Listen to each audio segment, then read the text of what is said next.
La Segunda Guerra Mundial había terminado, pero la paz no significaba estabilidad. Mientras las ruinas humeaban en Europa y Asia, una nueva rivalidad surgía de las cenizas del conflicto. No sería una guerra convencional. No habría ejércitos enfrentándose en un solo campo de batalla ni tratados de paz al final. Esta sería una guerra de ideologías, espionaje, amenazas y avances tecnológicos. Era la Guerra Fría. Pero, ¿cómo comenzó este enfrentamiento que marcó el destino del mundo durante más de 4 décadas? Para entender la Guerra Fría, debemos remontarnos a 1945. La Segunda Guerra Mundial dejó dos grandes vencedores con visiones opuestas del mundo, Estados Unidos y la Unión Soviética. Por un lado, Washington representaba el capitalismo y la democracia liberal. Por el otro, Moscú defendía el comunismo y el control del Estado sobre la economía y la sociedad. Ambos países, aliados en la lucha contra la Alemania nazi, pronto se volvieron rivales. Sus diferencias no tardaron en volverse irreconciliables.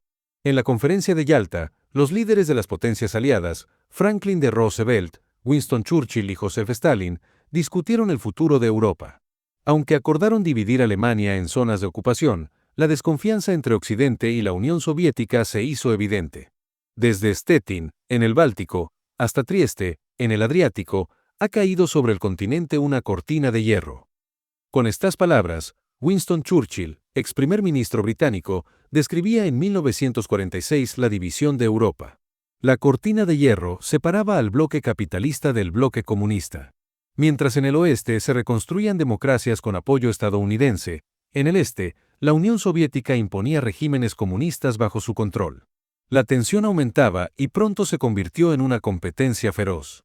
Estados Unidos temía que el comunismo se expandiera y adoptó una política de contención, ideada por el diplomático George Kennan. Esta estrategia buscaba frenar la influencia soviética en todo el mundo. Con el famoso Plan Marshall, Washington envió miles de millones de dólares en ayuda a Europa Occidental, evitando que sus economías colapsaran y cayeran bajo la influencia soviética.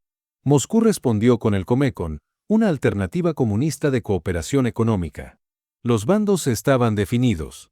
La Guerra Fría había comenzado. Primeros conflictos y alianzas militares. El mundo estaba oficialmente dividido. Dos superpotencias, dos sistemas opuestos y una creciente tensión que podía estallar en cualquier momento. La Guerra Fría no se trataba solo de palabras y discursos. Muy pronto, este enfrentamiento ideológico se materializó en conflictos concretos que marcaron el rumbo de la historia. Uno de los primeros grandes choques fue el bloqueo de Berlín en 1948. Después de la Segunda Guerra Mundial, Alemania quedó dividida en 4 zonas de ocupación: estadounidense, británica, francesa y soviética. Berlín, aunque situada en la zona controlada por la Unión Soviética, también fue dividida.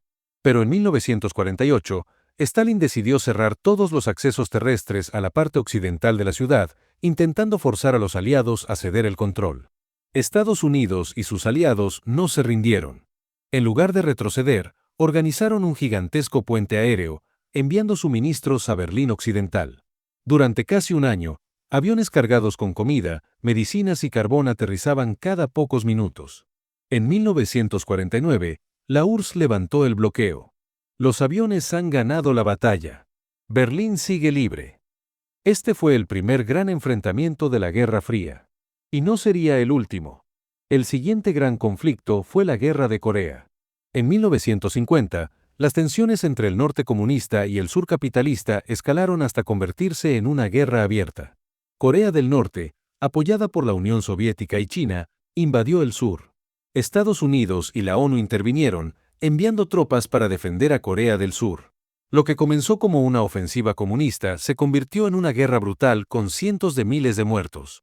Tras 3 años de combates, en 1953 se firmó un armisticio, pero sin un tratado de paz definitivo. Hasta el día de hoy, Corea sigue dividida en 2 naciones enemigas. Pero la Guerra Fría no solo se libraba con armas. También se formaron alianzas militares que consolidaron la división del mundo. En 1949, Estados Unidos y sus aliados crearon la OTAN, la Organización del Tratado del Atlántico Norte, un pacto de defensa mutua contra cualquier amenaza soviética. En respuesta, en 1955, la Unión Soviética organizó el Pacto de Varsovia, un bloque militar compuesto por los países comunistas de Europa del Este. El escenario estaba listo. Dos bandos, armados hasta los dientes, vigilándose mutuamente, esperando cualquier señal de debilidad del otro. Y mientras las tensiones crecían, el mundo entraba en una nueva etapa de la Guerra Fría, la carrera nuclear. La carrera nuclear, el miedo y la carrera espacial. Si la Guerra Fría tuvo un símbolo de su peligrosidad, fueron sin duda las armas nucleares. A medida que la rivalidad entre Estados Unidos y la Unión Soviética crecía, ambos países iniciaron una carrera armamentista sin precedentes. Todo comenzó en 1945, cuando Estados Unidos detonó las bombas atómicas sobre Hiroshima y Nagasaki. La URSS tomó nota y, en 1949, probó su primera bomba nuclear. Ya no había un monopolio atómico. Ahora, ambas potencias tenían la capacidad de destruir ciudades enteras en segundos. La Unión Soviética ha detonado una bomba atómica. La carrera ha comenzado. Pero esto no era suficiente. En los años siguientes, ambos bandos desarrollaron armas aún más destructivas, las bombas de hidrógeno. En 1952, Estados Unidos detonó la primera, con un poder 1000 veces mayor que las bombas de Hiroshima y Nagasaki. En 1953, la Unión Soviética respondió con su propia bomba H. El miedo se apoderó del mundo. Los gobiernos empezaron a construir refugios nucleares, se enseñó a los niños a agacharse y cubrirse en caso de ataque y las ciudades realizaban simulacros de evacuación. La posibilidad de una guerra nuclear parecía más real que nunca.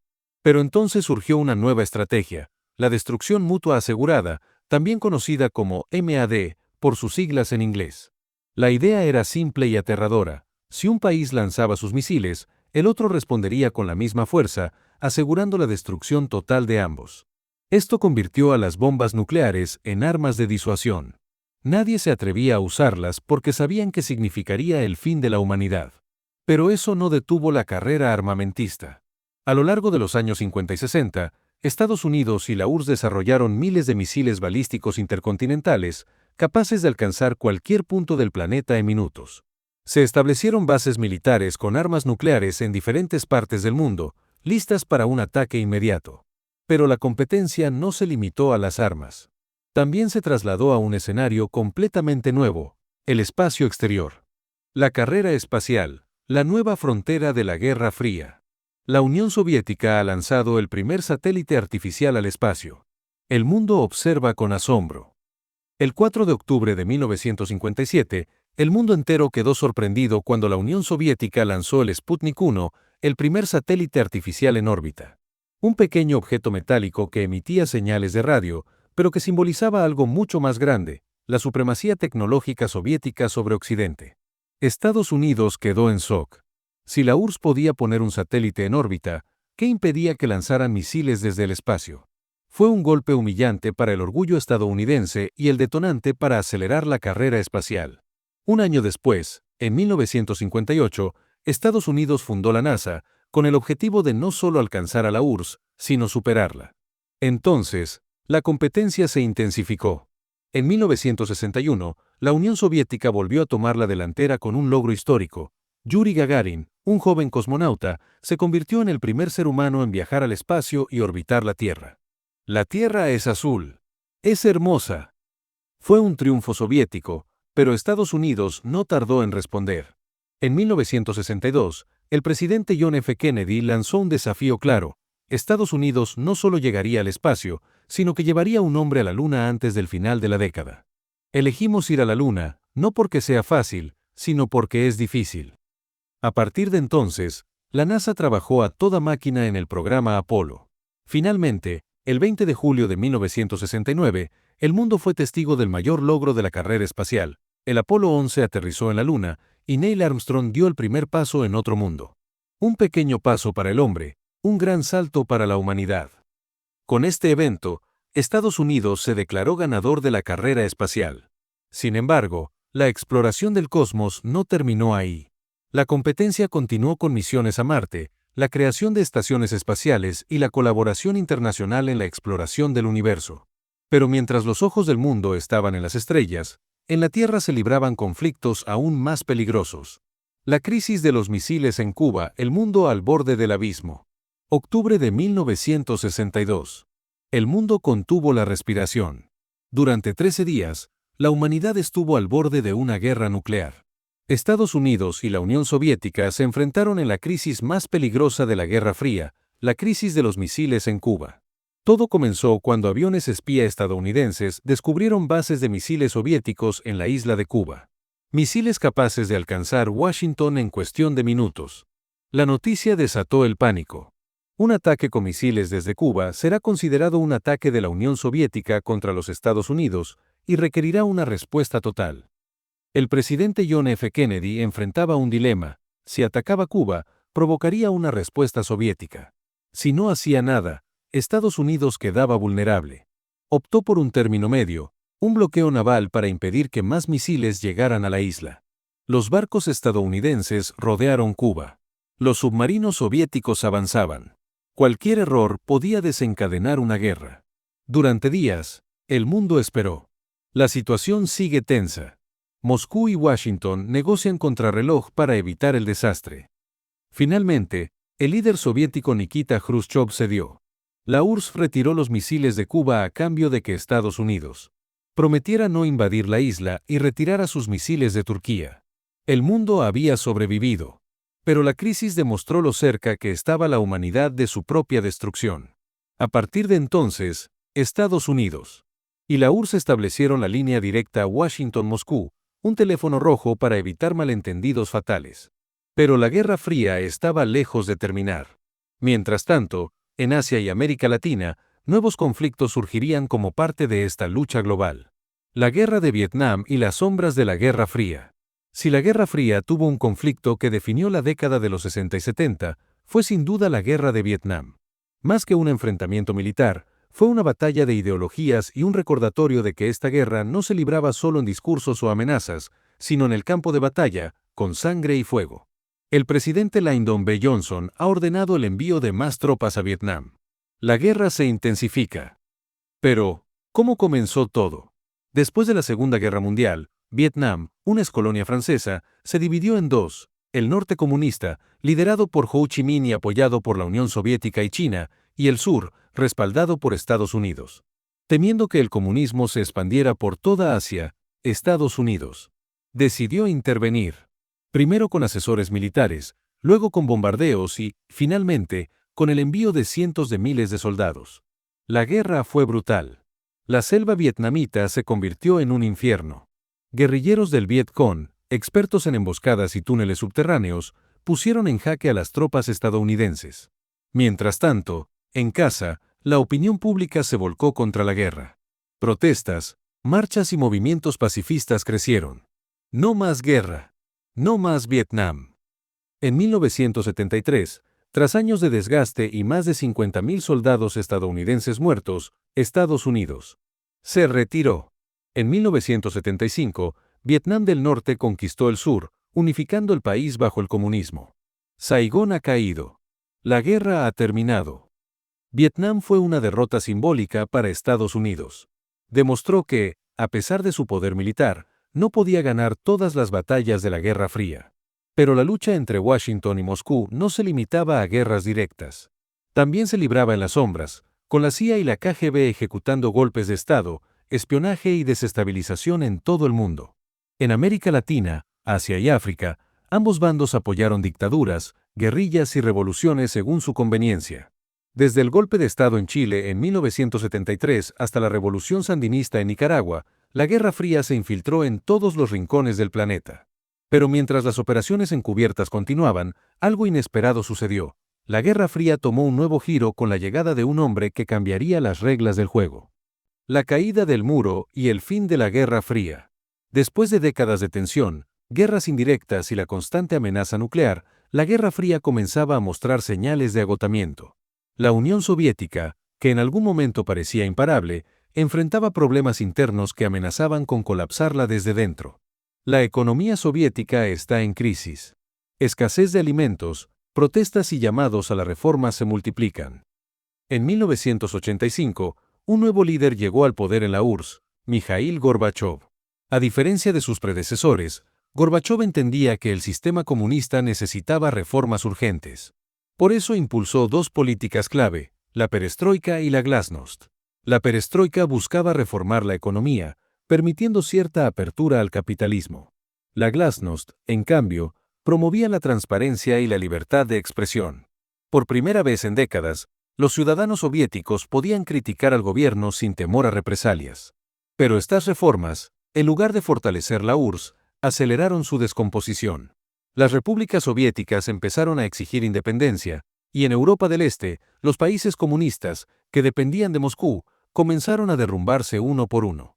El símbolo más grande de esta caída fue, sin duda, el Muro de Berlín. Miles de berlineses han salido a las calles. La frontera está abierta. El muro está cayendo. El 9 de noviembre de 1989, después de 28 años de división, el muro de Berlín cayó. Miles de personas se reunieron para derribar el símbolo más emblemático de la Guerra Fría. Ese fue el principio del fin. 2 años después, en 1991, la Unión Soviética colapsó. Gorbachov renunció y la bandera soviética fue arriada del Kremlin por última vez. La Guerra Fría había terminado. El mundo ya no estaba dividido en dos bloques enfrentados. Estados Unidos emergió como la única superpotencia global y la era soviética pasó a la historia. Pero, aunque la Guerra Fría terminó, sus efectos aún resuenan hoy en día. Desde las tensiones entre Rusia y Occidente, hasta la influencia de la CIA y la KGB en la geopolítica mundial, el legado de este conflicto sigue presente en el siglo XXI. La Guerra Fría no se peleó en un solo campo de batalla. Fue una guerra de ideas, espías, tecnología y política. Una guerra sin disparos directos entre las superpotencias, pero con millones de vidas impactadas. Y aunque el telón cayó sobre este conflicto en 1991, las lecciones que dejó siguen vigentes. Porque, al final, la historia nunca se detiene. Reflexión final. La Guerra Fría nos dejó muchas lecciones. Nos enseñó que la humanidad puede llegar al borde de la destrucción por sus diferencias, pero también que la diplomacia, el diálogo y la cooperación pueden evitar la catástrofe. Nos mostró el poder de las ideas y cómo los sistemas políticos y económicos pueden moldear el destino de millones de personas. Pero, sobre todo, nos recordó que la historia no es solo una sucesión de fechas y eventos, sino un reflejo de nuestras decisiones.